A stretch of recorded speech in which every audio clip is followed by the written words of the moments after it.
Let us welcome Moudi Sbeity to the stage. Moudi will be reading 2 original poems. Moudi is a Lebanese-American poet, author, and contemplative counselor. Born in Texas and raised in Lebanon, he moved to the United States at the age of 18 as an evacuee following the 2006 July War. A lifelong stutterer, he is passionate about writing and poetry as practices in fluency and self-expression. Moudi graduates with a master's in clinical mental health counseling. Welcome, Moudi.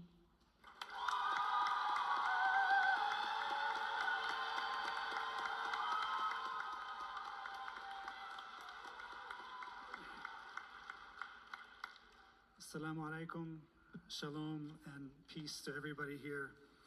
Thank you for that rousing speech. You'll see both polarities here. So I will be sharing 2 poems with you today. One about praise and one about the Naropa Bow. So I come from a town in southern Lebanon, right on the border, or close to the border. And it just so happened that my 3 years here, starting in 2023, were marked by large-scale violence and genocide in and near my homeland.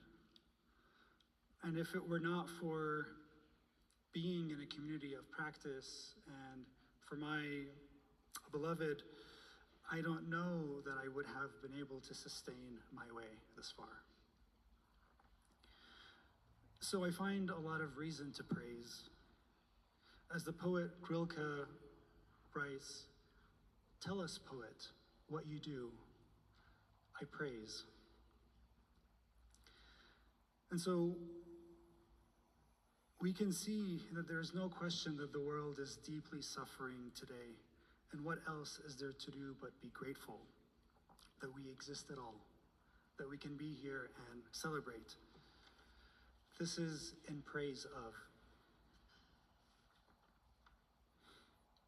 I keep returning to this fact.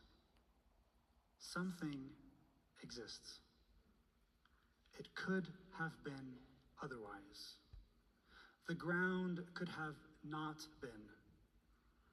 Neither the rivers nor the stars. And our names would have not been spoken, and emptiness would not be emptiness, because possible was also not. So I praise the difficult blooming, the whimpering creek, the visitor sweeping my house. Even with all the deadly and monstrous ways, the many wars, the nameless roaring blaze, still I praise. The living and the dead, the rising, the falling, the mercy of impermanence, the certainty of love, the certainty of loss, this precious inhale. It could have been otherwise. And so I praise. What else could our purpose be than this most crucial of tasks? To love the things of this earth, to companion one another through the mystery,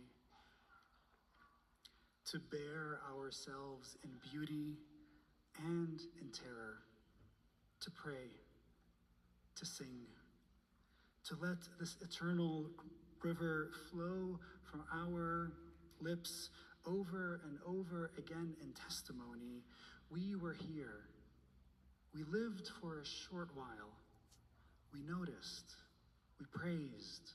We praised. We praised. Thank you.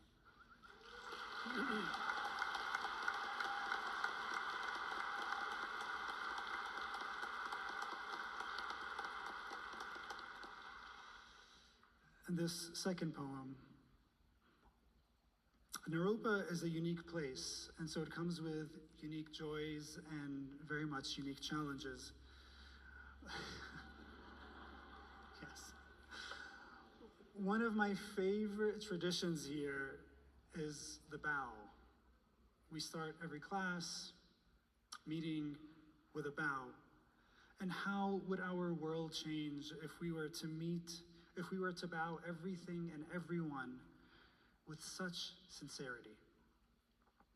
At the end of this poem, I'll invite you to take a breath and bow with me if you so choose. The Naropa Bow. You don't have to do it, is what we're told.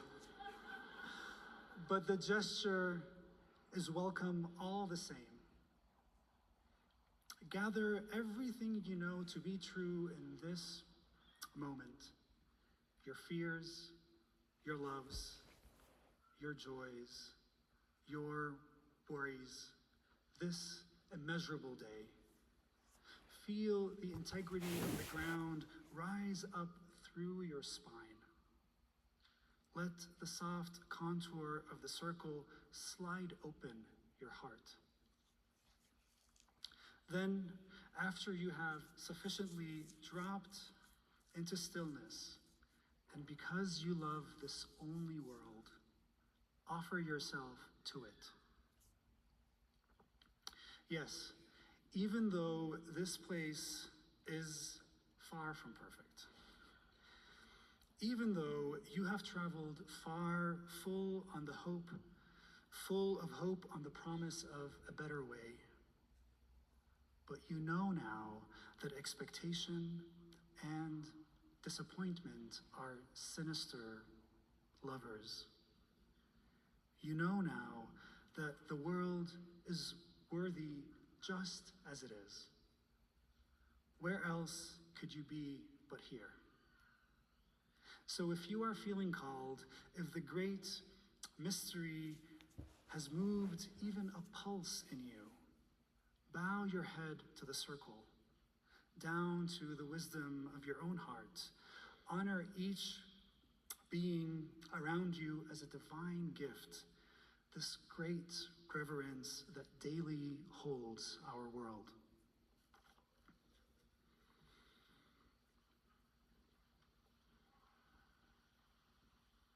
Thank you, everyone.